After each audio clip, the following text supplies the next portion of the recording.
Listen Lanarkshire is a community radio station governed by the registered charity Getting Better Together Limited.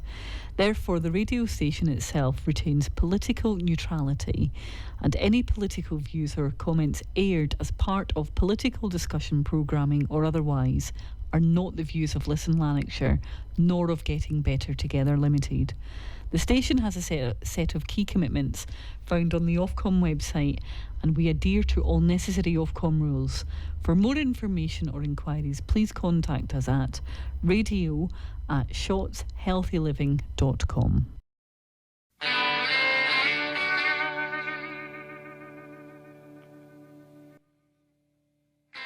This program is a political discussion and commentary show. It contains robust political discussion and strong opinions. Politicians with a sensitive disposition should turn off now. The views expressed by contributors are their own and are given in a personal capacity as residents and individuals. They do not represent the views of any council, Listen Lanarkshire, or any associated organization.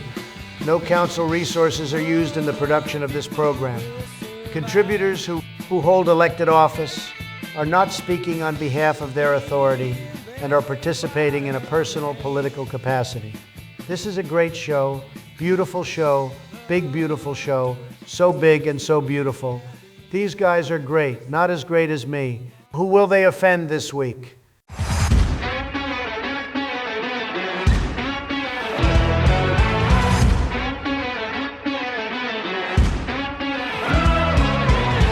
As you all come to love and adore, that was another seamless transition after the What's the Point? Team, you couldn't actually beat it.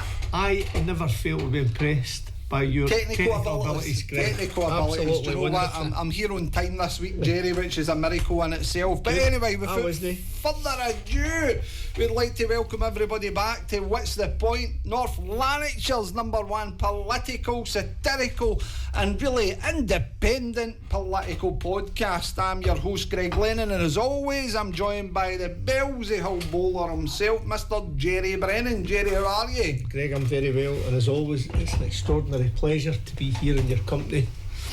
You're definitely on my Christmas card list this year, don't you? No, worry, you're definitely getting one. Don't you worry, buddy.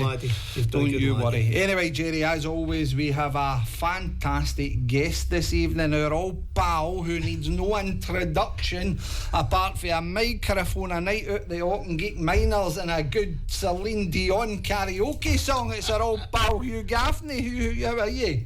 I'm doing well, Greg. I'm glad to be here. Thanks very much for the invite. Oh no, you're very I look forward to talking to Lanarkshire tonight. Well, there you go, Hughie. So tonight we've asked you to come on because you have currently published a book called Auchengeich Gone But Not Forgotten. Now, I know a wee bit about this, Hughie, and I thought, you know what, we definitely need to get you on at some point because we wanted to talk to you about the process of that book and how you came about it. So shall we just kick off? I think we kick off. Do you want to...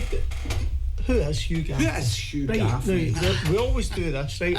I've known Hugh for a wee while. I used to meet Hugh at the polling stations round about North Lanarkshire, right? Because when even before you were elected as an MP, Hugh Gaffney is a former councillor, postman, trade union activist, shop steward, and no less than the Member of Parliament for Coatbridge, Christen and Bellshill from 2017 to 2019 till Boris called an election. That's right. He did, and then you've been re-elected, but we'll probably ask you about your time down in London and all of that. Definitely a privilege, and definitely I enjoyed it.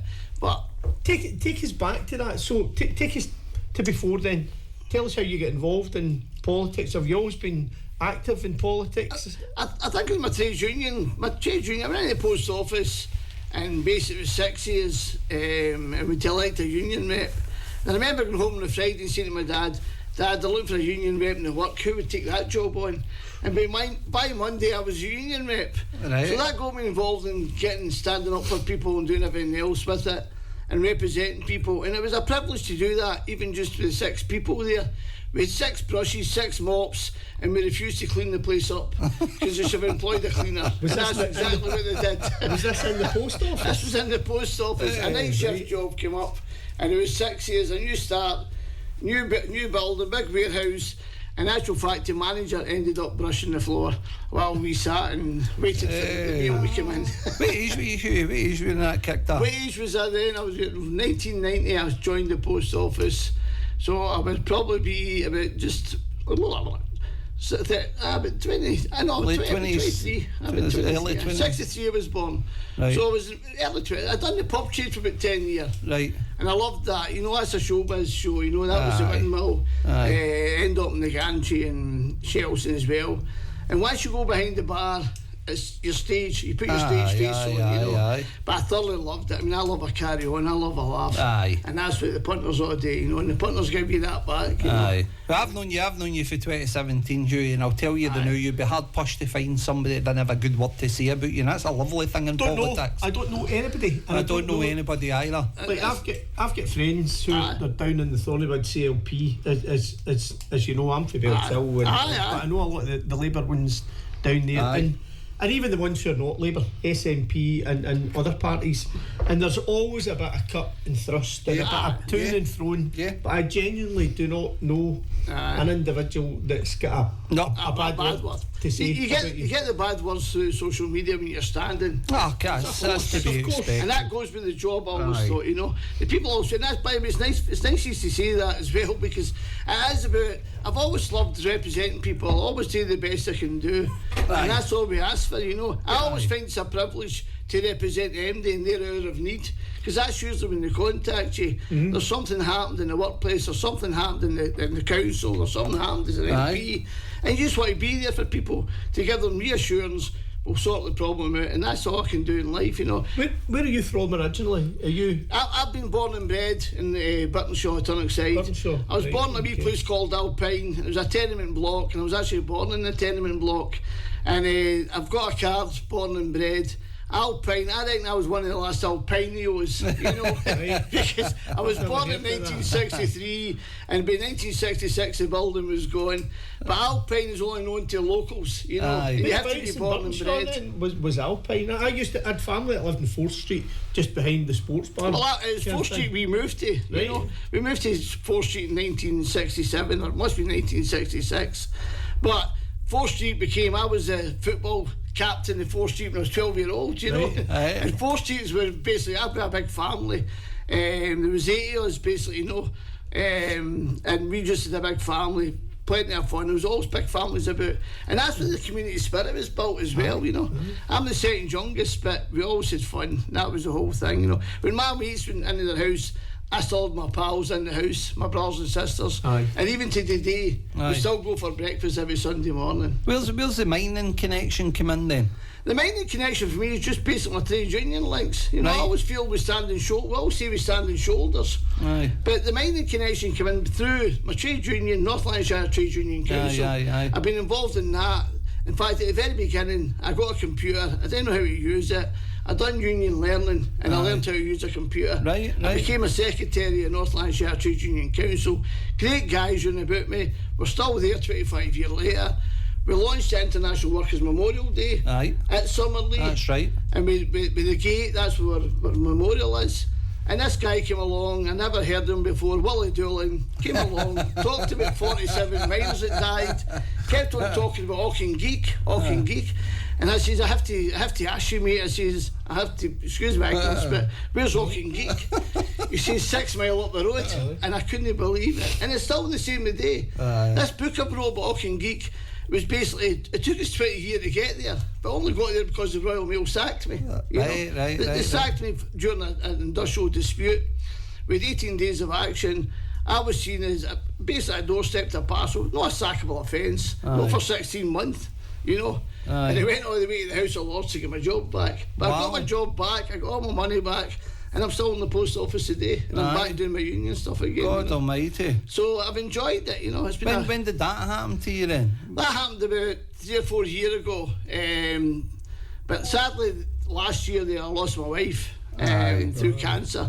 And it just came at the end as the book was done, you know.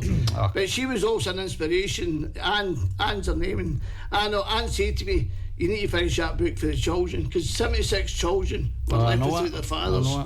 And the youngest kid now is 65, and the oldest kid's 85. But even the one at 85 says, I can rest in peace now, knowing that there's somebody who wrote the book. It's a beautiful thing that you've done. So the book is Auchengeich by Hugh Gaffney, and the strapline is gone but not forgotten. Yeah. There you go. No, very apt. It's very, very apt. A wee disclosure for the good folk at home as well, because the guy he's talking about, Willie Doolan, Gerry, is a close personal friend of mine. I know you talk about Willie quite a lot. I've only met him once. Willie in the highest, I hold him in the highest regards. He is the funniest character you'd ever meet in your life, most genuine guy you'd ever meet in your life. 2017, the two of us stood right, so I'm wearing the yellow rosette, Willie's wearing the red rosette. We'd never met each other. Never met each other. You're not like to speak to each other if you're in opposing parties. This is the bit about it, right? So I'm under the impression that there's a big divide between us and all this kind of stuff. Next thing I show up at Glen Manor Primary School, right, and without a word of a lie, and there's this wee guy, alright mate, what's your name? And I'm like, how you doing? I'm Greg. Nah, I'm Willie. Right, brilliant. And I swear I would never look back a day for knowing that guy. Now, what an absolute legend and a gentleman. I think people watch, I mean, we're here as members of the public, of course, surely, because you're not allowed to be you're not allowed to be a member of the public, you're an elected life. Members of the public who happen to take an interest in politics, but most people see the adversarial stuff that goes on. What they don't see is the stuff behind the door. When you're in the chamber, or when you're in the parliamentary hall, or when you're in Westminster, it's theatre. 100%. And then when you come out, the relationships that we you share committees with these people. I've travelled to China with some people. I've travelled to other places. It was Canada we went to as well. It was mixed parties. But you know yourself, when I met you in Bells Hill, we always talked, we always banter, and you're spot on. But in that chamber, I can have a good rally with you and a good talk and talk you down all the rest of it. We're having one of them. 2 minutes later, we'll be outside having a cup of tea. You know, the public just see the theatre side of it. They don't see there's not that much difference between us. Every one of us is stand up as a politician, are trying to help their community, they're trying to help people, and there's not that much difference between us. You would think that, because I think there's been a transition since your time in North Lanarkshire, Hugh, and what I would say now is it seems to be more divided, more entrenched. It's like a personality cult, in my opinion, in relation to the groups, because don't get me wrong, within the SNP, because we can only speak about the SNP, but the reality of the situation within that, it seems to be that if you're talking to Labour or you're talking to anybody, I mean, normal life would just dictate the fact that you're going to end up speaking to folk anyway. But it seems to be that there's always this boundary there within the SNP not to talk to other colleagues within the chamber. You do get that internally. You do get that within each other in the party. You know, because everybody's looking to, some folk are looking to climb that grease pole. You know, and at all costs. It doesn't matter who's below them. Whereas me, and I think you guys will agree with me, it's all about the community first. It's not about yourself, you know. 100%. I had a privilege being down there for 2.5 years, basically doing at Westminster. Absolute privilege. Sometimes I was in that building. I called it Westminster Butlins because it's not the real world. You know, they don't understand, but it's like as a working man to go to work every day. There's more wine in Westminster than there is water. You know, because I'm a non-drinker and all that. Sometimes when we went to some of the social functions, I had to go and get a bottle of juice or a can of juice or a bottle of water, you know, because it's easy to get a bottle of wine. You know? Take it in with you. And that's the politicians. You bucked all the trends then, so you didn't go down there and settle in, if you like. So. Well, I'm doing my post office uniform. Well, I remember that. So you go down there, you're absolutely Lanarkshire, born and bred. You speak Lanarkshire language. You go down there, you're not dressed in a suit and a shirt and tie, you're in there with your work stuff on. How did that go down? I mean, I know there was a wee bit of press around that, but genuinely speaking, how did they react to a genuine working class person going into the halls of Westminster? Well, I'll tell you what happened that day. I went in my work to say hello to my mates and all the rest of it, because I hadn't seen them, because I'd been out campaigning for the council. I just got elected as a councillor, and then 2 months later I'm an MP. So I'd been away from work for about 2 or 3 months, and when I got elected I wanted to go and see these people, because that's the people I've represented for so long. And when you're representing in a workplace for 30 years, it's not just your workmates, it's your family. You know, and that's the way I always felt. So I wanted to go and see them, and they said, I thought you'd won an MP. I says, I did. I says, what are you doing back here? I says, I'm going to Parliament like this. I says, I've got a plane to catch in about 2 years. What are you doing in here? I says, just wanted to say hello to you all and thank you all for everything you've done for me. And I'll see you again, because I'm on a career break for 5 years. So I went down to Westminster, got to the front door, and the boy says, excuse me, mate, is this the right place? Deliveries round the back. I says, aye. I says, well, that's what he says. He says, what are you here to deliver? I says, justice for workers, you know. And he says, seriously? I says, I'm a new MP, and he's done the name check and all that. He says, well done, mate, and shook my hand. Wow. He says, well done. He says, I can't believe it. He says, good luck, you know. And that's what it came about, you know. So tell us then, let's go back a bit, because obviously you highlighted there trade union when you were 23, you joined that, you become national secretary for North Lanarkshire in relation to the Trade Union Council. How do you then make that transition, Hugh? Because we're going to be doing a special show in the next few weeks, Gerry, in relation to standing for local government elections, etc., and actually encouraging as many local independent voices as we can for the 2027 election. I think we might be just pointing out some of the pros and cons. But encouraging as many independent voices, because democracy is stale. It's stale in North Lanarkshire, right? So how do you make that transition? Well, my transition was generally my trade union. My trade union started teaching me. I started learning when I started working. Right. You know, I suddenly realised I'm not just a number. I've always said that. We're people, you know. We're not just our national insurance number. We're not just a pay number. We're people. When I represented people in the workplace, I says, right, we can get this far, but that's not changing the law. It's not helping the community. And I wanted to go that step further, so I took an interest in politics. You know, and that caused my trade union. I'm trade union first, by the way, before Labour. I even said that when I was I've always known that about you. People always say to me, "Will you go back to your work?" I say, "I'll go back tomorrow if they phone me." You know, because this is the real world in here. You know, I enjoyed it. It was an absolute privilege. I loved it, but at the same time, I knew I could go back to the work, you know, because of that break and all the rest of it. And I never feared that, because you're down there a lot of times and you're away for your family, you know. I had everything up here I wanted, you know. I didn't need Westminster, but it was good. I chose to stand for the election, and I won it, and it was a privilege to represent the people of Coatbridge. I don't think anybody would deny that. Right. See, 2 years isn't all that long. No. I mean, so it's normally a 5 year. That's right. A 5 year stretch. 5 years, right? 5 years stretch.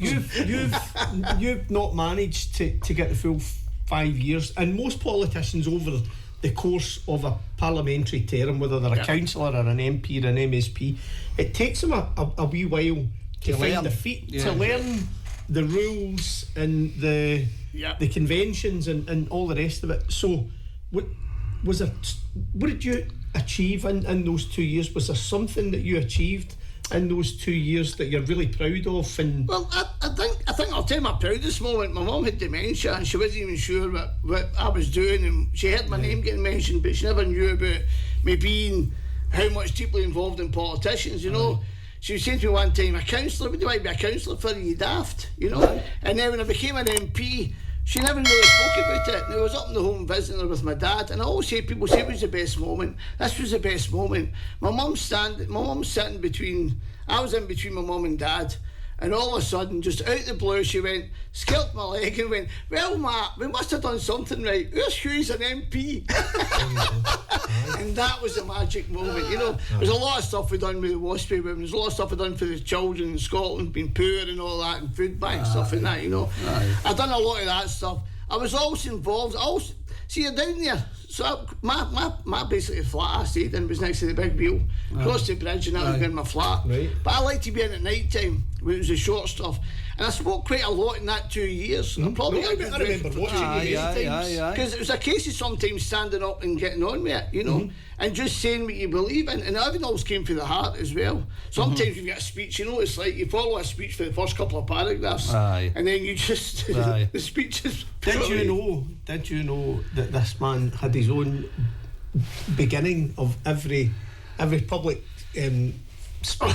every public speech that he had, and he would always ask the question, everybody is everybody happy? Is everybody happy? And I say that in work every morning. So that's how it starts. That's how it starts. And that's my maiden speech started with that. Everybody happy. Correct, I say it in the workplace every morning because somebody will always shout and I'll know by their attitude we've got a problem. And that's how I get there quicker than waiting for somebody to approach me. One of my pals knows Hughie really well, and I phoned him up the day before coming on the show, and I said, have you got any juice? I don't want the dirt, I just want the juice.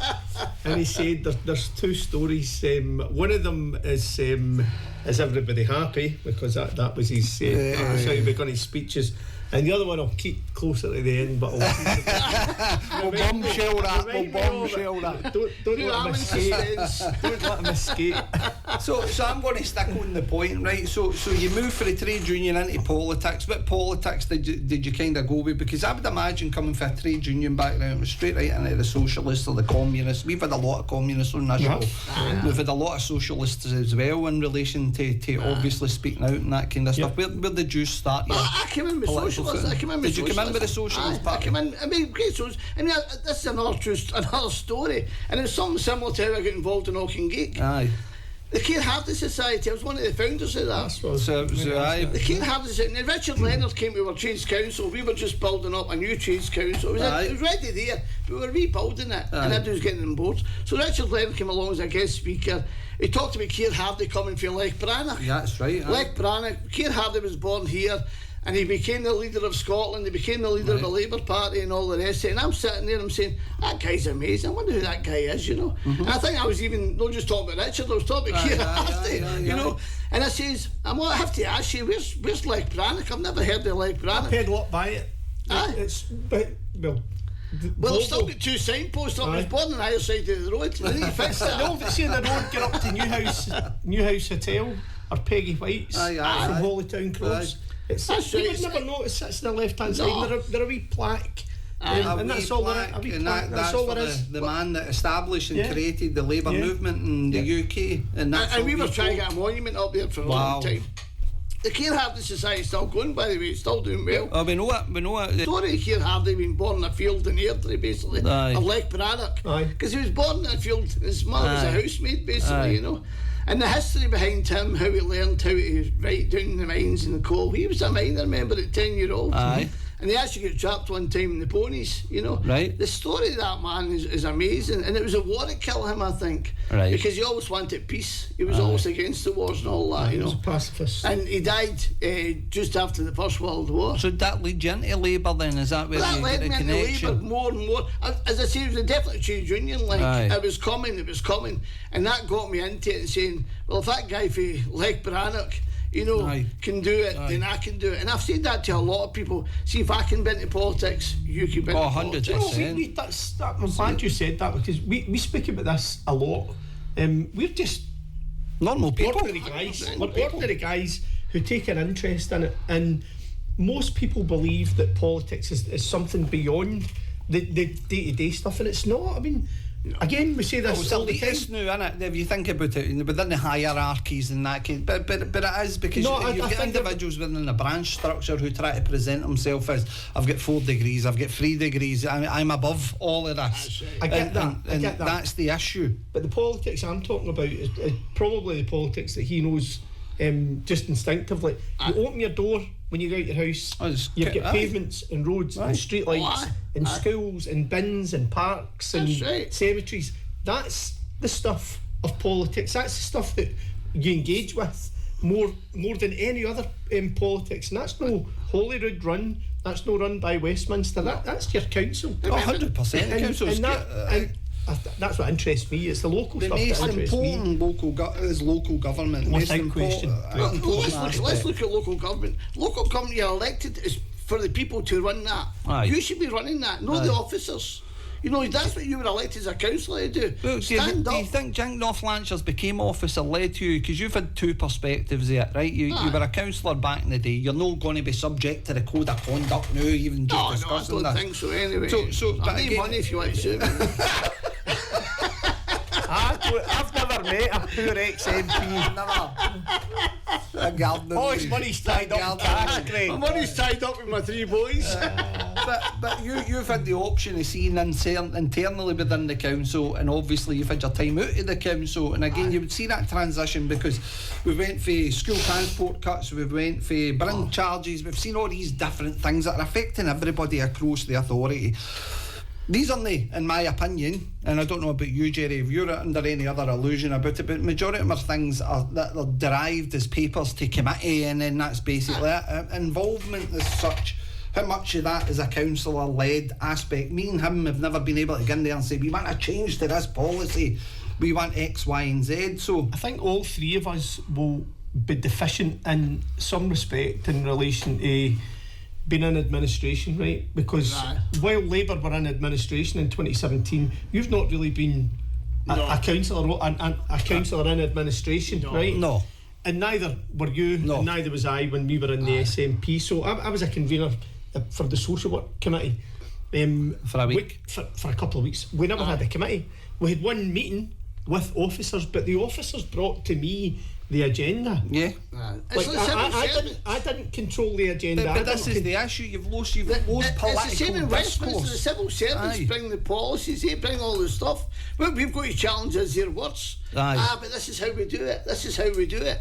But that's your job to stand up and say, no, I was elected by the people who come down here and change that policy. Do you think that's, I mean, the point Greg's asking then is do you think there are parallels in local government between the councillors and the officers? I think there's something there that I think the officers, at my time I always felt the officers get too much say. You know, we as politicians, we're elected, we should be doing it. Now I understand there's quite a lot of baggage in that, because we're all fighting. This thing we talked about earlier. Exactly. You know, you wear a yellow, I wear a red, somebody else is wearing blue. Division's critical. It's critical. Division's critical. And sometimes you want to attack the other person's policy, because it's all about number crunching to get something through. And no, we're not accepting that. Let's try and change your words. You know? I remember budgets when Labour done a budget, then SNP went and picked out what budget suited them. You know, at that time. That's the way it felt to me. But that's politics. You know, Labour were done the exact same. But it's a menu process. So this is the bit about it, right? Within the budget setting process, this is an issue that we've always had, right? You don't really get the freedom or flexibility to turn around and say, look, listen, we want to look at these certain departments. We want to look at a review, a reduction of 10% across them to say frontline staff, right? So this is what we're proposing. We want an internal review, this and this. There isn't a political part or group, in my opinion, that does that. Nobody is honestly having a discussion. Is there wastage in the council? Well, I'm sure everybody would say there is. But the point being is what areas is wastage and what areas is best set off in other areas. And sometimes it was you go back the menu thing Hugh's coming back to it is because that menu gets presented. The councillors get a choice, and your choice is here's the best of a bad bunch, and you can pick for what you want to cut. But it must be other areas. There's no, what would you say, to a certain degree for me, there's no prudent financial sort of outlook in relation to actually identifying other areas that could actually potentially save. I always found that the only thing you can do is use your voice. Now, before we get into a full council meeting, you have your own wee meetings. And at that point, I will raise my voice and I'll have my decision. And it'll go to a vote. And sometimes if a certain person nods their head, whether you like it or no, that's the way the room's going to go, right? And I accept that. But if I'm beat, if it's 6-5 and I'm part of the 5 and I'm beat 6, that to me is 11-0.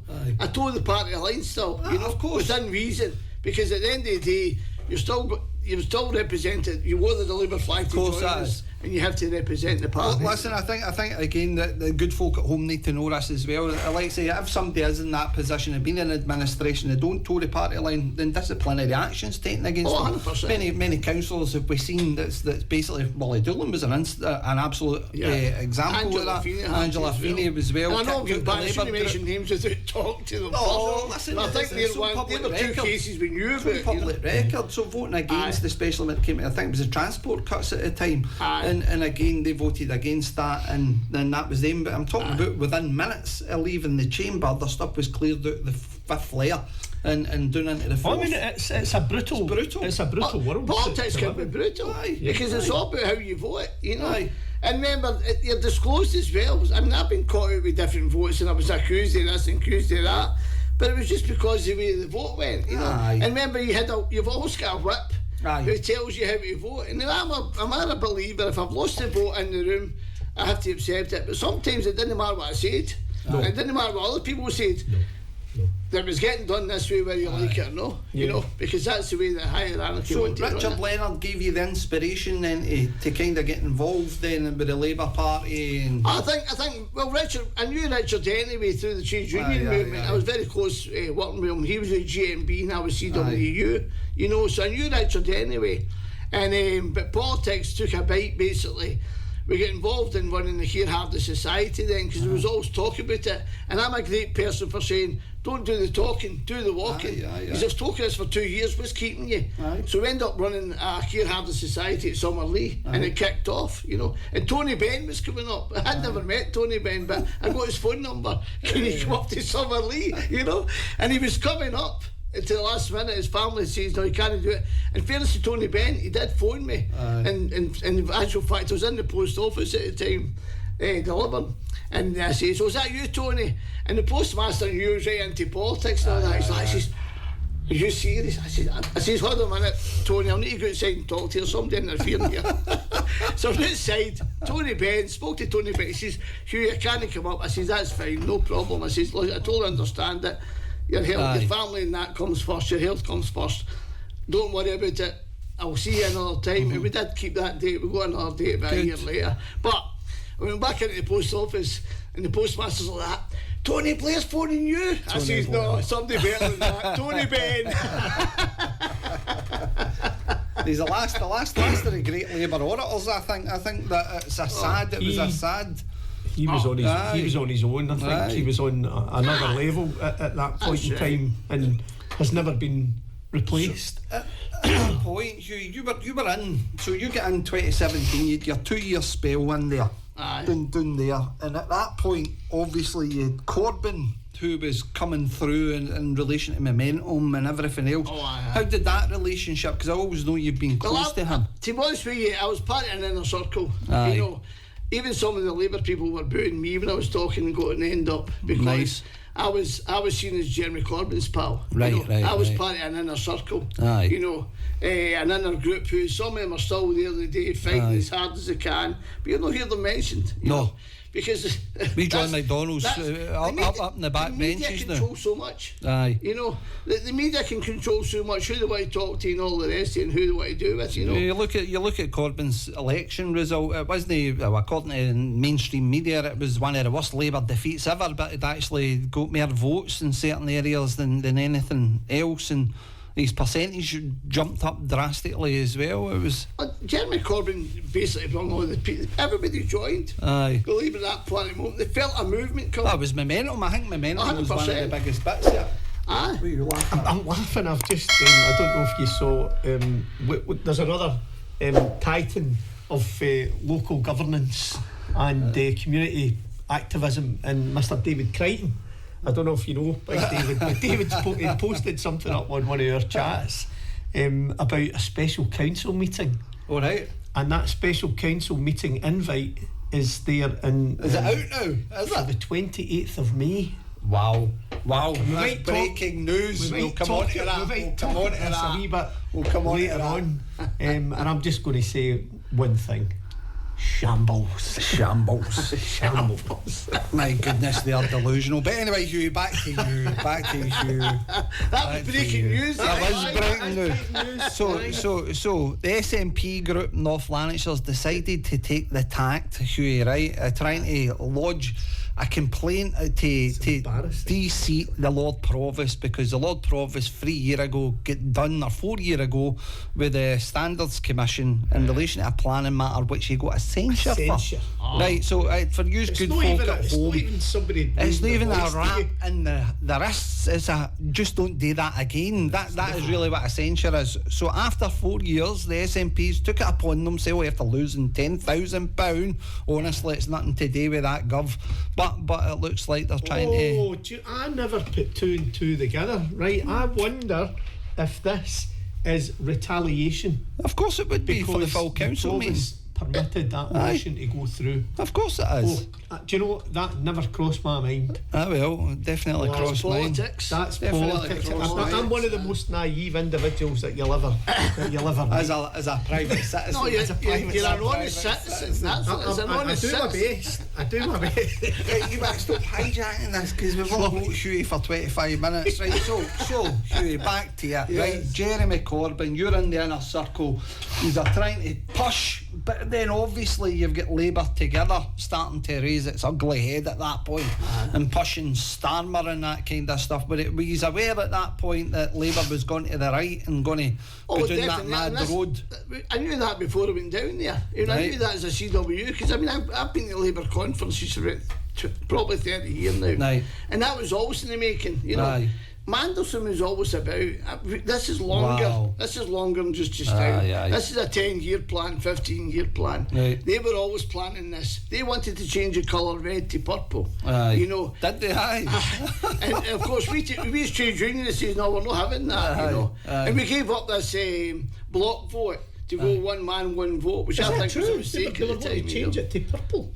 They wanted to change the colour red to purple. It's outstanding. Wow. God almighty. I mean, you think about the red colour, the red flag. I mean, I've gone back 10, 15 years ago when all this was starting, you know, and that's basically it's a reworking of the Blair machine, wasn't it? Well, basically that, as long as we can find a cardboard cutout and all the rest of it. There was stuff that weren't. I mean, we talk about fighting with each other, different colours. When we talk fighting, we just try to beat each other.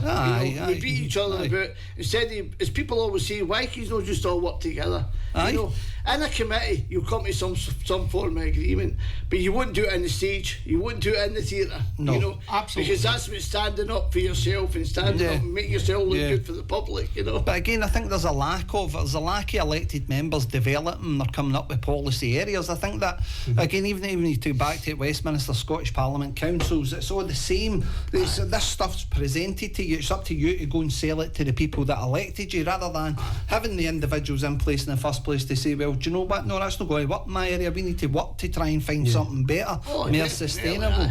And I think we've kind of lost that in UK politics. Scotland, especially, because I mean, look at the tapestry of even North and South Lanarkshire. Yeah, it's not just big urban conurbations. No, it's towns and villages like Auchengeich, for example, and Christen, where you stay. Go out to South Lanarkshire, go to Kitfield Bank and all the wee tiny places. They have their own approach to stuff. Their needs are going to be completely different from somebody from Hamilton. I'm glad you mentioned that, Gerry, because my book is about how you build a community. That's what the miners was all about. You know, they had nothing. All they had was each other. They worked together, they lived together, and they stand together. And every community should do that, you know. And that's what the miners done. But there was a shared thing in that, Hughie, right? And I want to watch what I'm saying here to a certain degree, because again, at that time, it was shared poverty. That was what it was, because the miners weren't earning great big wages and not even enough to support themselves and their families. So the issue is again, everybody's in the same boat. Coming like the Second World War, everybody's just coming out of the war, everybody's in the same boat. You had that idea of communal spirit. Now what we're entering into is a self-imposed sort of, what would you say, to a certain degree, travesty, I think, to a certain point. I think we're because this poverty is self-created now. You're one of the richest countries in the G9. Going back to that mining thing, how communities are built, the mine owner owned them. They owned their house. The council didn't own your house. The mine owner owned it. I lived in you owned the shop, and if you never bought out a house shop, you lost your job. You lost your house. So you total control. So when the council bought everything, all the houses, all the rest of it, lock, stock and barrel, they bought everything. The council houses started coming in the 50s when the pits were starting to die.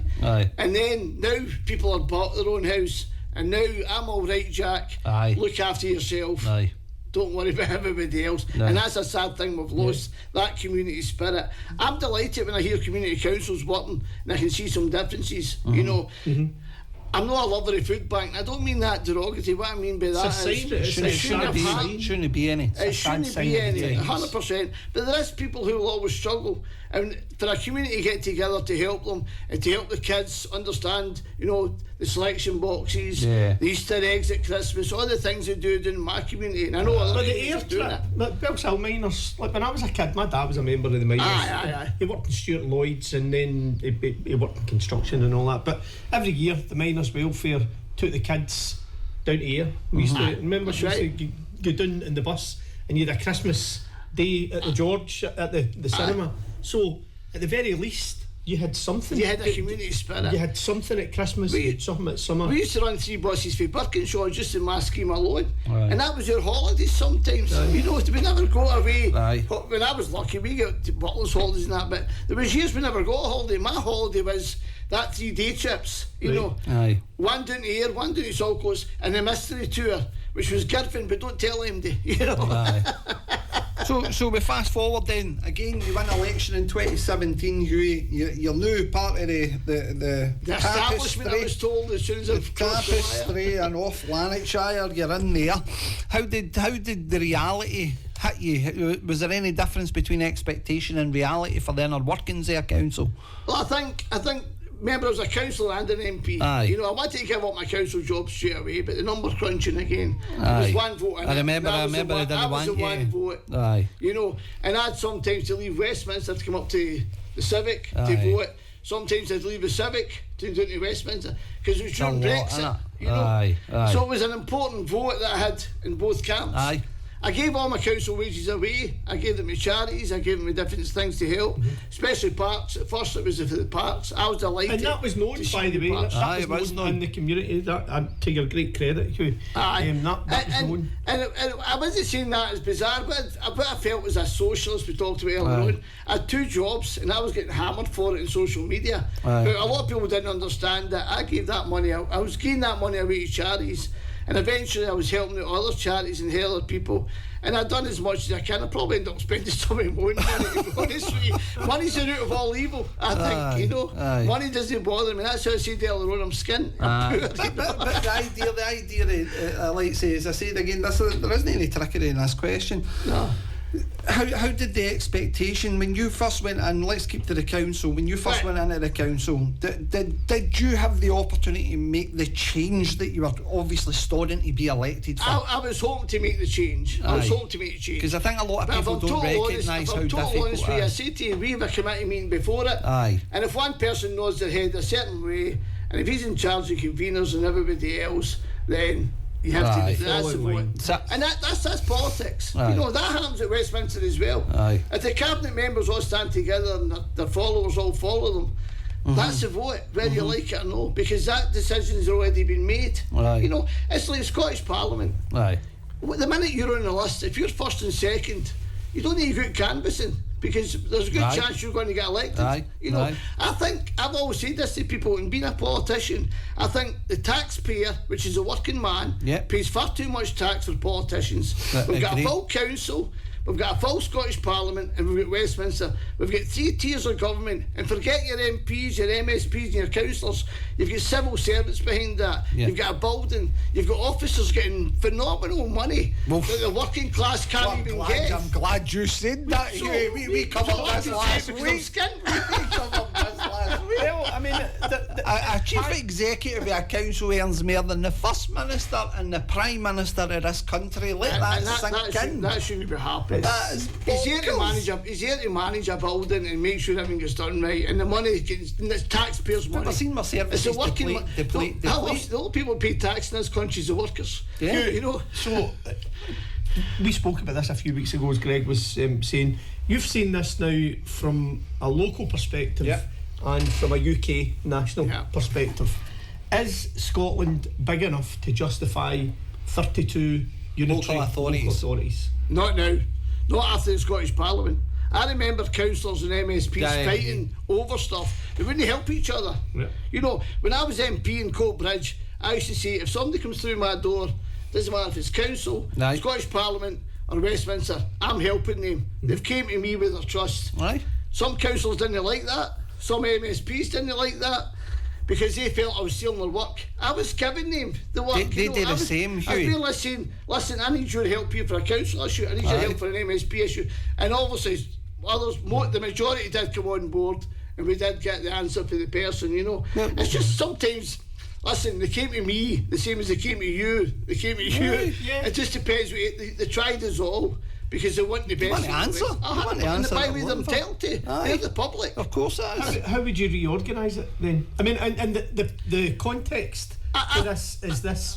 There's 32 executive teams. There's 32 senior officers making hundreds of thousands of pounds. Yep. Well, I'll tell you what, my vision, I've said it years ago as well, but after the Scottish Parliament came, have a council or a Scottish Parliament. I'm not in favour of the Scottish Parliament, and you know that anyway. And it's only because of taxpayers' money, right? I still see Westminster and councils are local people, and that to me is what brings it home to us. I definitely see 16 councils getting cut down to 16. 32 councils down to 16 because we can't keep on having cut because that's all that's happening. So take away all the 32, the 16 leaders and 16 extra staff, 16 extra buildings, get all that money back, and let's start looking after the people who's paying. What would you do with COSLA? Last question. What would you do with COSLA? Would you keep COSLA, or would you do away with it, or would you restructure it? Disband it. I think it's a case COSLA should be doing more, but they don't seem to do it. You know, I feel as if there's a wee bit of frustration with COSLA because COSLA is representing all the councils. Doesn't do it. It depends who the individuals you send along. but that's the issue. I think COSLA's lost its purpose. I don't think it's a protection of the status quo. So we're not actually getting the best. Let's take value for money procurement contracts. I go on about this all the time, Hugh. £1.8 billion in this authority to a major housing contract. £1.8 billion, no million, billion pounds. And again, to a single bidder. How that staggers me that we are in a position where a single bidder is the only person bidding for a £1.8 billion contract. And see that sample you gave there, Greg, that's why the public don't trust the politicians. Because somebody's taking money to give them that contract, you know. And we'll never find out who it was or how it's done. But so many issues in politics.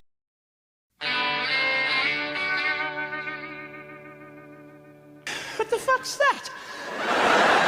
This program is a political discussion and commentary show.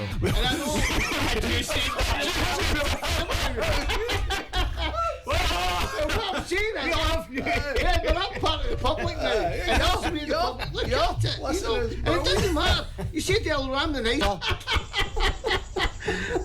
I'm part of the public. I always speak for the public, you know. And at the end of the day, there's good people out there representing us. I'll let people know there's a more majority of good politicians. Don't think they're there to represent you. The majority of politicians do represent you properly. Hugh, do you know something? And again, it saddens me you're no still there. It really does, because again, every time that I've ever had any engagement with you, or any time I've ever spoke to you, I've never had a crossword with you, as you know. Very affable man. And I think that politics is missing characters now. I think that everybody, I don't know about the Labour group, I can only surmise, but in the SNP, what we always seen is in the run up to election, an MSP would meet somebody going to the show, tap them on the shoulder, bring them in, and then all of a sudden they're a politician. And the issue with that is, I think that you lose talent within the political party structures. You lose the idea of being able to cross-party work. You lose the idea of all these different other things that's meant to be there for the betterment of the areas you serve. One of my biggest frustrations is the careers politicians. They work for a politician, they do a couple of years in the background, and then suddenly they want to be an MP. They've left school, they've left college, they've left university, they've never had their hands dirty. They've never went to work with holes in their shoes. They've never went to work with less money than your kids going to school for a piece and all the rest of it. You know, they've never felt what it's like to be a working class person. And suddenly, because I've got brains up here, I can use my brains, and when they get there they collapse, because it's not just about brains, it's about the personality, it's about the standing up, and it's about believing what you've been born and bred with, you know. So if the Glasgow Uni Debating Society is famous in North Lanarkshire because you had Jamie Hepburn, Neil Gray, you had others all involved in relation to that, so there you go. Would you, now this might sound harsh, given what you've just said, right, and looking at some of the governments across the world, America, if you want to be a senator, you need to be 35, right? You've struck on something there that is about lived experience. So how can you offer your experience, your wisdom, all of that as an elected councillor sort of thing, if you've never lived it? So if somebody came and said, right, okay, we're looking to extend the age at which you can become a councillor to maybe 30, would you think that would be a reasonable age? What are you talking about? Extend that up the way? Not to say that before you can become an elected councillor, you need to be 30. You need to be 30. Life experience. You need some degree of life experience. Do you think so? But I genuinely do. I genuinely do. Representation as well. I think you also need a young voice in there because they're the future. They are. You don't stay 18. Within 5 years or 23, within 10 years or 28, and they know what politics is all about. And it's like a theory and practice. The ones who have studied university and studied politics and all that and never lifted a dirty hand and done some work. They've done some charity work, they've done some of this bit to get themselves a picture. I'm a working person. But they've never done the grime and reason, get out of your bed, whether you like it or no, because the wains need fed. Absolutely. Absolutely. So there's a theory and practice. In theory is reading and understanding it and understanding all the policies. But the practice is, have you went out and delivered that? Have you went out and done that? What you're asking people to do? You know? But even at a council level, we can go back to when the leader of the council gave us the bent no arse speech, or bent no arse speech. Remember, that's just a bent no arse. Or we sit there and we move into other times when we've heard Latin be quoted across the chamber for a Latin off. His linguistic abilities are second to none. What does any of that mean for normal working people? And that's the bit about it. What are we presenting? What is it we're trying to present? Well, we've got to take complex information and try and obviously put that to people. This is the reason why your cuts are happening. This is this. Take it away from the Scottish Parliament, UK government nonsense. Take it all away, because it doesn't sit at council level. None of that sits at the council level. Do you know, a lot of people can be switched off politics, right? I say this because the ordinary person, 9 times out of 10, is the interest in politics, because it comes in an election and it comes a time you're looking for their vote. Because it's like the Grand National. I'm not a bookie man, I'm not a gambling man, but I always bet for the Grand National. I always watch it. Everything goes through seasons. Christmas, Easter, summer, you know. And that's when you start to have an interest. The majority of people, 9 out of 10, I would say, whatever happens in local policy, they don't really know about it unless they're interested in politics. So they just go by till the vote comes up.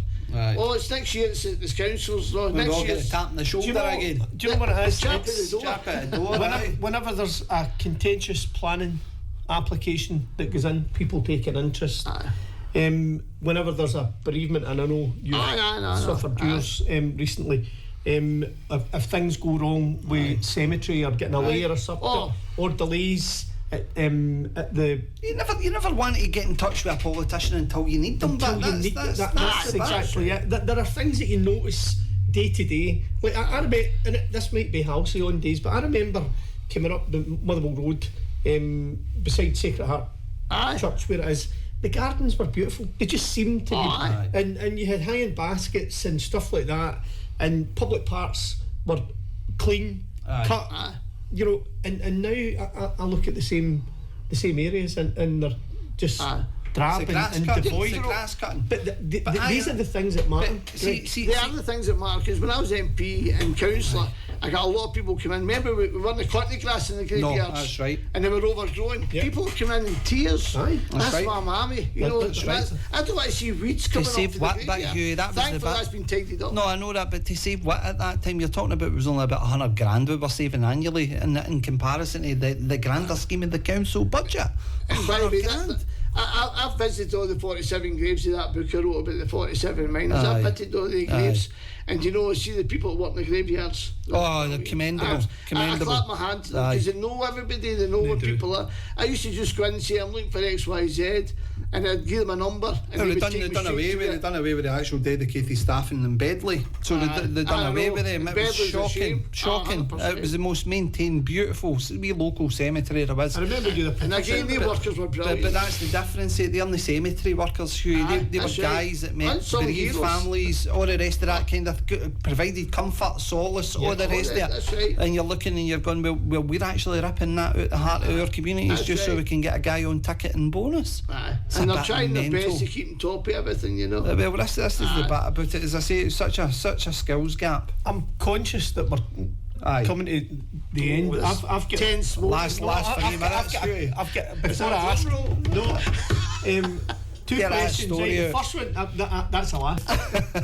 Have we seen in elected life the last of Hugh Gaffney, or are you about to make a transformative return?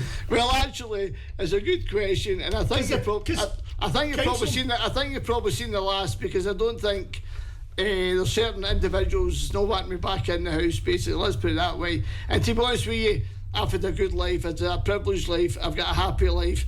I've got a family I love dearly, and they're the ones that suffered when I got abuse. I could take it in the chin. Unfortunately, my family, the ones that felt it, they've seen the headlines, you know. No, that's do you know what? It's a poignant point that because again, nobody enters into politics, and your family doesn't enter into politics. It's us that enter into it. We're fair game. It's I do always believe that your family should be kept separate. Aye, that's right. Right, stomp, stomp, shuffle, hop, step. Where would that take us? Stomp, stomp, stops. What's that Right, mean? tell us about Stavros Flatley. Oh, Hughie, hurry up, tell us. You could have mentioned that. There's another one I've done before that with just a thong on, but anyway, that was it. That's an image itself. But Stavros Flatley, my boy and me and my boy done a charity stuff, and we done Stavros Flattery, and it went doing so well for 2 years. My other nieces were Irish dancers, and we used to come on to a theme tune, and they were doing the Irish dancing, everybody loving it. And there's me, I run on and shove the two of them out the way with my son, and we do the Stavros Flattery, and there might be some videos flying about somewhere. Do you know, I tried to find them the day. You know Stephen Murray, my pal. So Stephen and Nora, lovely couple. I'd phoned Stephen the day. I said, look, give me some juice for Hughie. And he gave me the Stavros Flatley. Well, I thought he was going to mention the Chippendales, but that maybe. No, that's for the next time you come on. So thanks, Stephen, for that.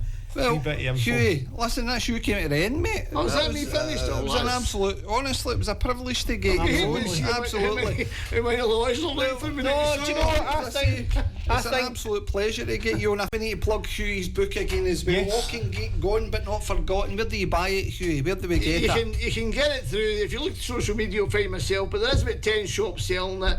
Carlton bookstores, you can get it online with them. And that's in Glasgow, they do a lot of good work for me. Summer Lee's doing it. Okay, Moody's Burn Library, where Auchengeich is, the pit. Kirk and Tulloch, the old Kirk Museum's got it. Brilliant. So a few libraries have got it. And my latest shop, you might know John Beaton and Hazel Beaton, the shop Market Square, who I want to campaign for Beaton Square, not Market Square. I've been there for 46 years. I stood with them at the polling station last week, talked about my book, and they said, Shui, can we sell it for you? Fantastic. And they've got the book. So you can get it in View Park from Hazel and John Beaton, and let's call it Beaton Square instead of Market Square. There you go. Hey, that's a good campaign. I used to run about Market Square. That's a good campaign. When I was a laddie doing the Gala Park. Well, anyway, Hugh Gaffney, thanks very much for joining us. You'll not be a stranger. We'll definitely get you back on, Hugh. Right, pleasure. We'll be stopping for a couple of minutes. We're going to have a couple of quick songs. Once we come back, I want to talk to you about the SNP's newest MSP, Gerry, who's put a motion forward to basically, I don't even know how to explain words it. Fail me. What is it? Exonerate the witches of days gone by. Oh, my goodness. And in addition to that as well, I want to talk about the Housing Committee. That Housing Committee that lasted 15 minutes and something like £160 million worth of contracts it just went through. Where was the questions and the scrutiny? Anyway, we'll be back shortly after these quick songs.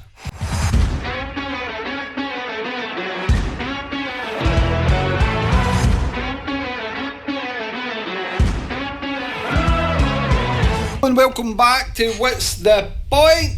We'll be live on TikTok now, so you can join us on there as well to keep the debate going and the conversation. Now, it's actually quite apt and fitting that the last song there was What's Going On, Gerry, because our good guest when he was on, Hugh Gaffney, you interrupted us to tell us that the SNP's motion against Kenny Duffy, the Lord Provost, has been circulated, that they want a special full council meeting to look at whether or not there's a conflict there is in relation to him being done by the Ethical Standards Commission 4 years ago. You know, it's beyond pathetic, actually. It's embarrassing. It's actually embarrassing that we're dragging up a relatively low level. It's not. It's lower than low level. I don't want to say insignificant, right? But it's not a stop the world. Kenny Duffy has to get off here. This is. Is it as bad as when they tried to take the motion of no confidence in Jim Logue? I think it builds on that kind of it builds on that very low level of wow. I'll just share with the people really what it is, right? The North Lanarkshire SNP Group don't really know a great deal about protectionism, right? They don't know a great deal about safeguarding, for all the reasons that we've set out in recent months in relation to Jordan Linden and the management of that whole debacle. This motion apparently is about protecting the office of the Provost, and led by the SNP interim group leader Adam Smith, who I have to point out also raised an amendment against one of the victims of Jordan Linden. Cameron's motion. Cameron McManus's motion to council to remove the £10,000 that had been paid to the leader of the SNP at the time, Tracy Carragher. He wanted that removed. Many people in the chamber, in fact 77 people in the chamber, should have just nodded that through, and that should have gone through, and disgracefully the SNP brought forward a motion against that. And Cameron, but is the game here, because it looks rather naive, foolish. It's definitely they try to grip on or grasp onto some sort of credibility for the Scottish Parliament election, do you think, or is it more sinister? I think somebody in the background.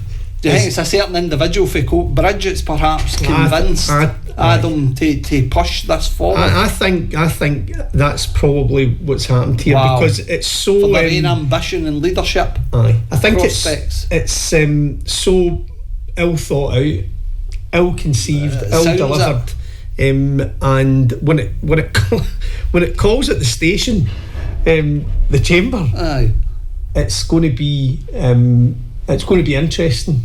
And I think many of them will reflect on the wisdom of that motion. And that's not to preempt the outcome, but anyway. So this is the same individual that we're talking about, just so I'm on the same page. It was the same individual that was involved in Julie McAnulty's court case.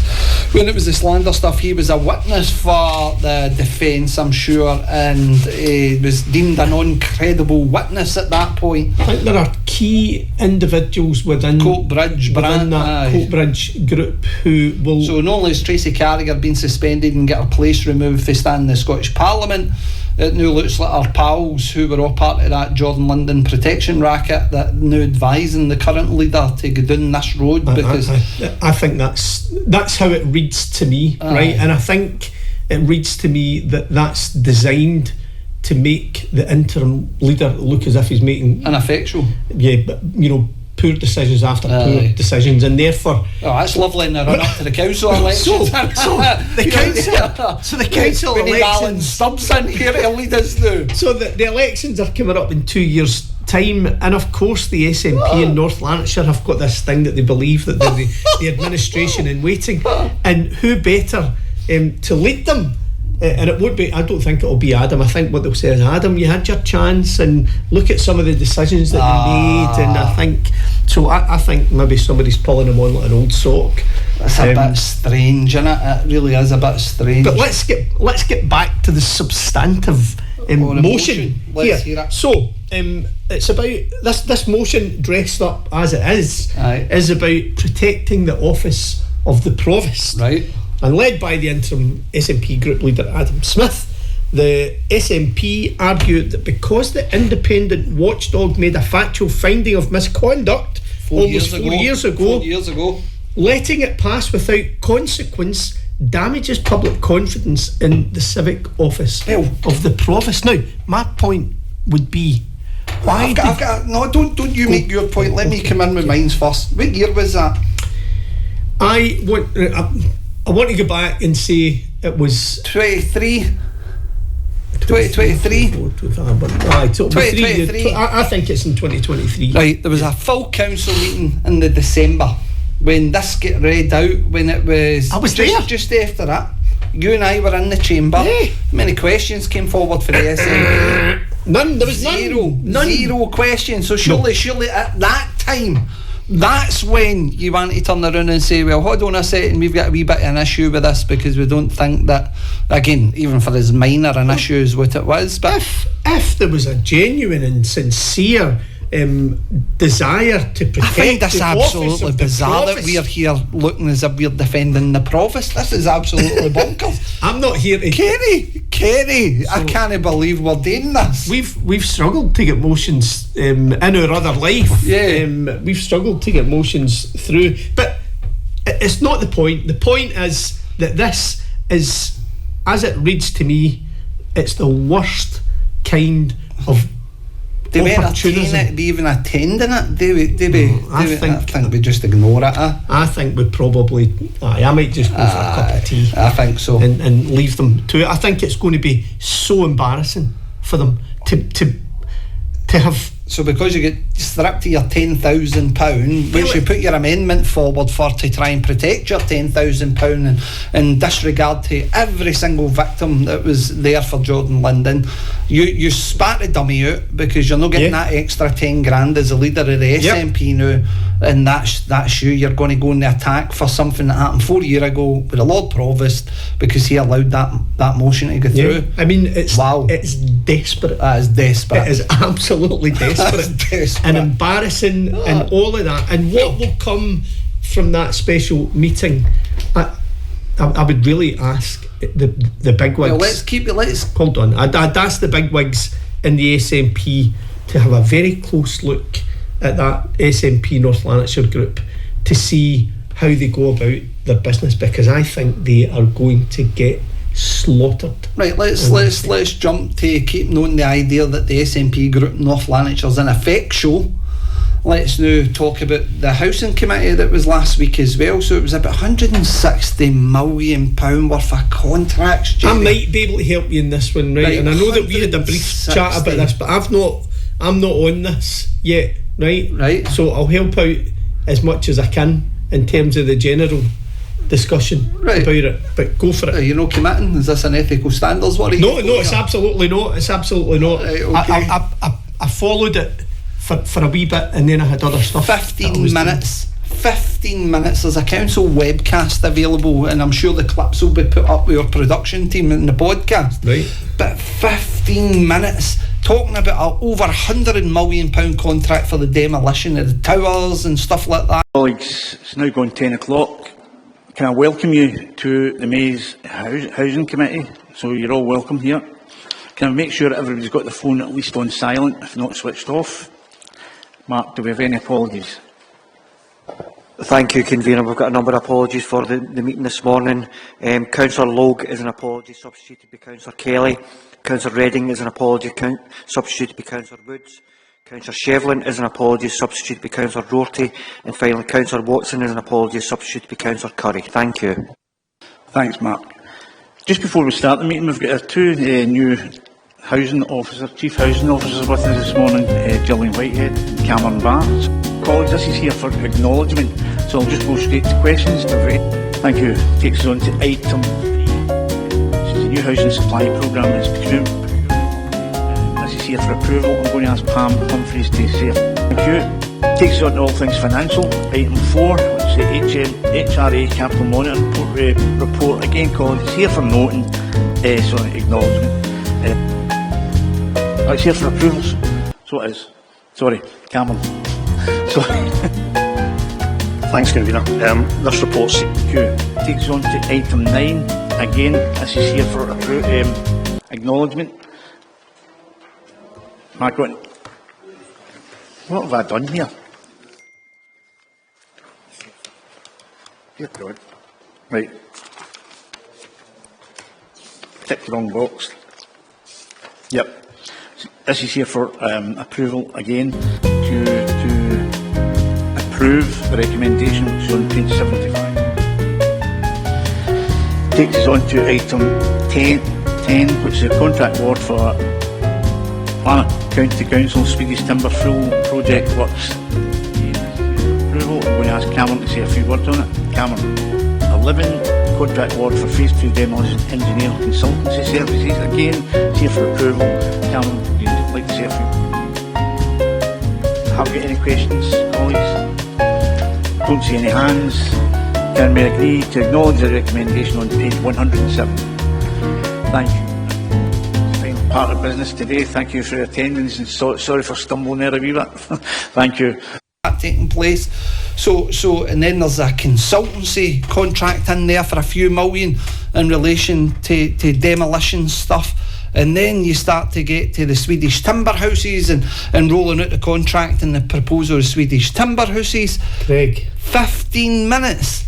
15 minutes is a disgraceful amount of time. Where is the scrutiny? Where is the scrutiny of that? Yeah. But the next part of that, because when you looked at it, there was only one question that came forward, or a couple of questions came forward for the Labour ones. Here, Brian McVeigh asked about the contract. I think it was one of them about getting split up so local businesses can get access and things like that, right? But fair enough. But you're looking at it and going, well, where's the value for money? How are we doing that scoping exercise? What we're doing to try and encourage SMEs in North Lanarkshire to get in that process? What are we doing? I've asked the question about procurement in the past at the Housing Committee before my own disenfranchisement from council committees. Oh, that's a lengthy story. Still a sore point because I would have been on that housing committee. And as do you think that's the reason why £160 million get put on there? As somebody who you're not there anymore. As somebody who had a long career in social housing as a member of the Chartered Institute of Housing, I would have had many questions to ask, and I guarantee. Do you think it would have took you 15 minutes?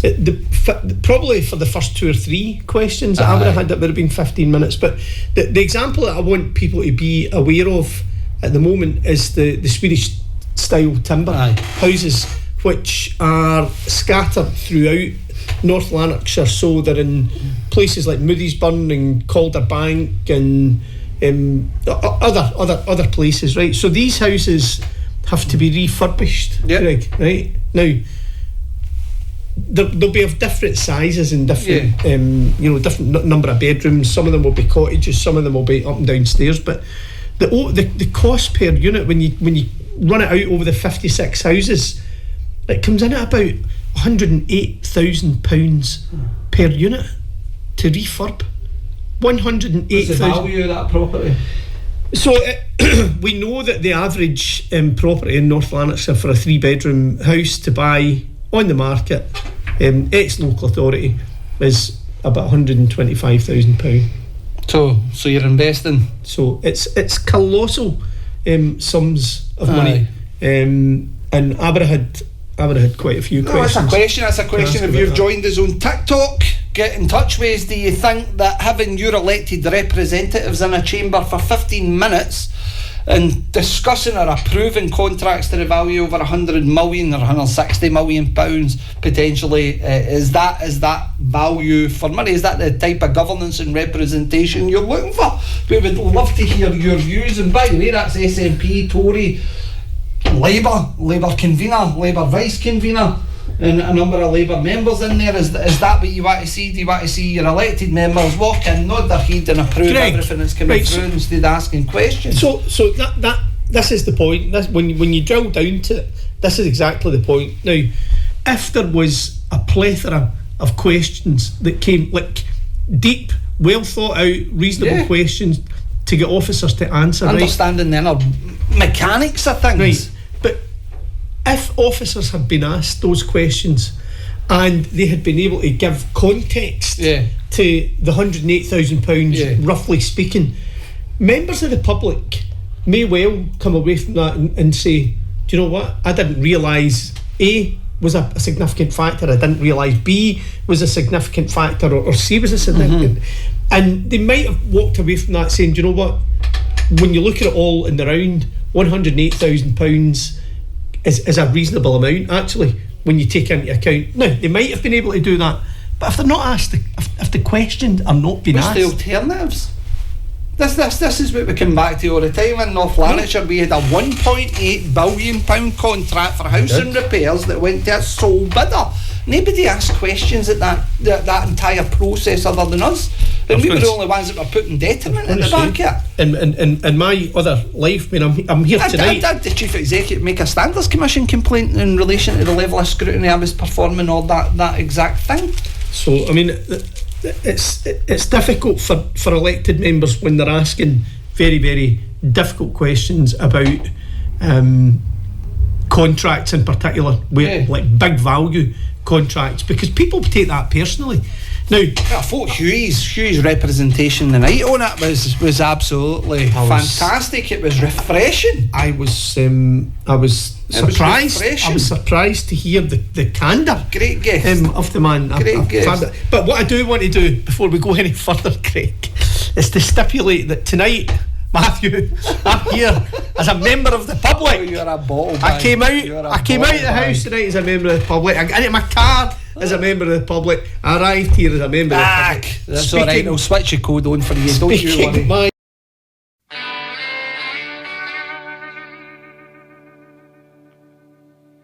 But regardless whether you like it, this program is a political discussion and commentary show. You love it. It contains robust political discussion and strong opinions.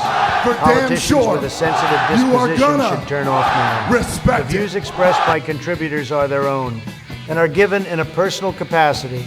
Don't you worry. Political truth, and the only thing that is engaged tonight, hopefully, are our guests. Well, again, we're going to come on to that in a couple of weeks' time, in particular about the code of conduct again, because there's still a couple of other people that we need to talk to.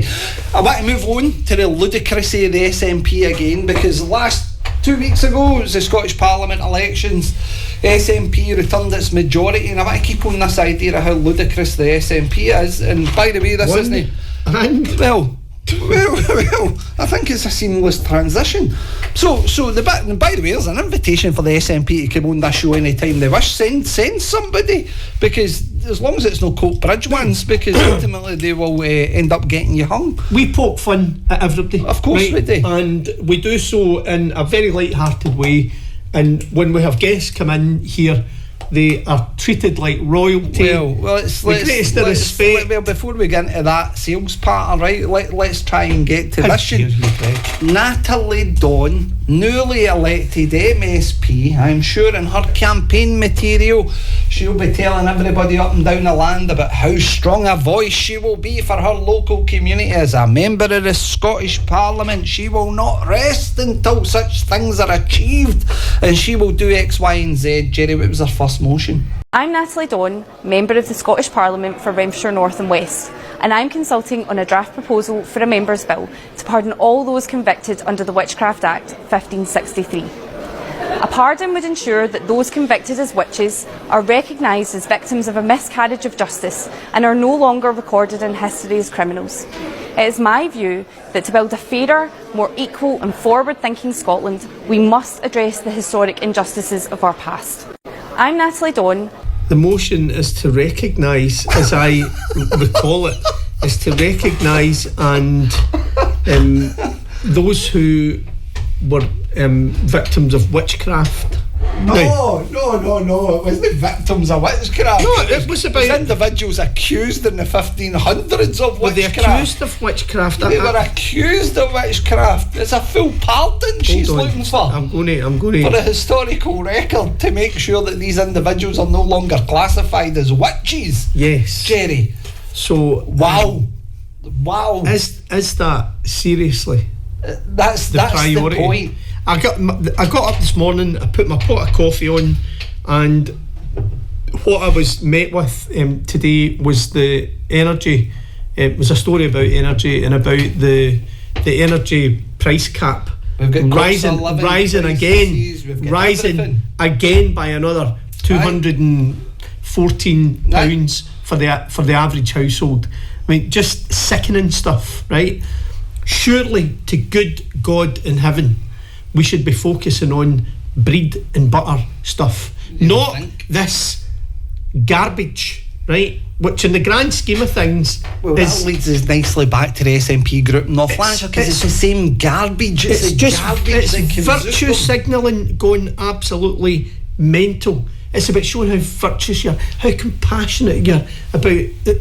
But rather than I'm going to hold this administration accounting committee such as housing where there's 160 million, there's your chance to shine. You want to sound relevant, there's your opportunity to become relevant. I'm going to challenge, I'm going to do the different things in relation to that 160 million pound in that housing committee.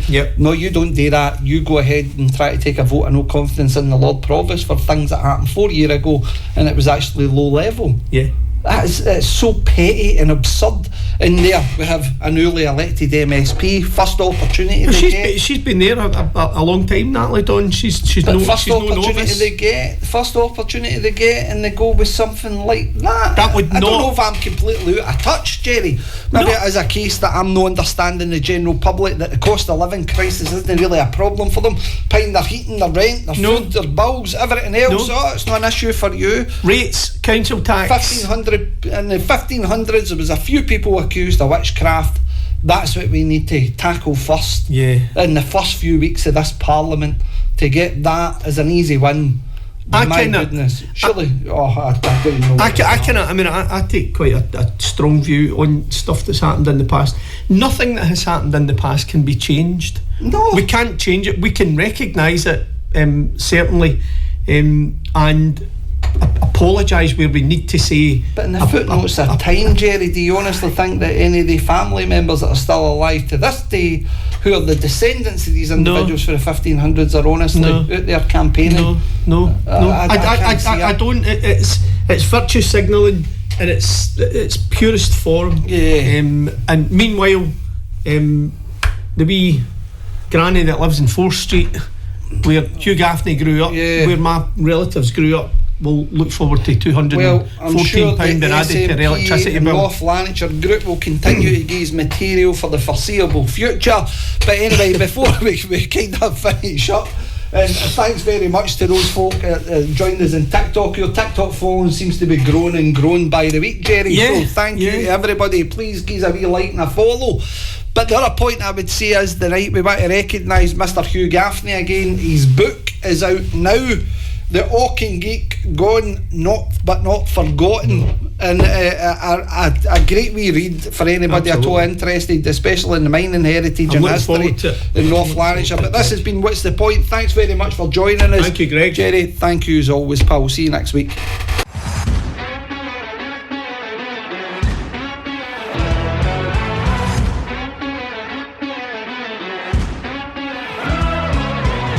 Colleagues, it's now gone 10 o'clock. Can I welcome you to the May's Housing Committee? So you're all welcome here. Can I make sure that everybody's got their phone at least on silent, if not switched off? Mark, do we have any apologies? Thank you, Convener. We've got a number of apologies for the meeting this morning. Councillor Logue is an apology substituted by Councillor Kelly. Councillor Redding is an apology substituted by Councillor Woods. Councillor Shevlin is an apology substituted by Councillor Rorty, and finally Councillor Watson is an apology substituted by Councillor Curry. Thank you. Thanks, Mark. Just before we start the meeting, we've got two new chief housing officers with us this morning, Gillian Whitehead and Cameron Barnes. Colleagues, this is here for acknowledgement, so I'll just go straight to questions. Thank you. Takes us on to item 3. This is the new housing supply programme. It's procurement.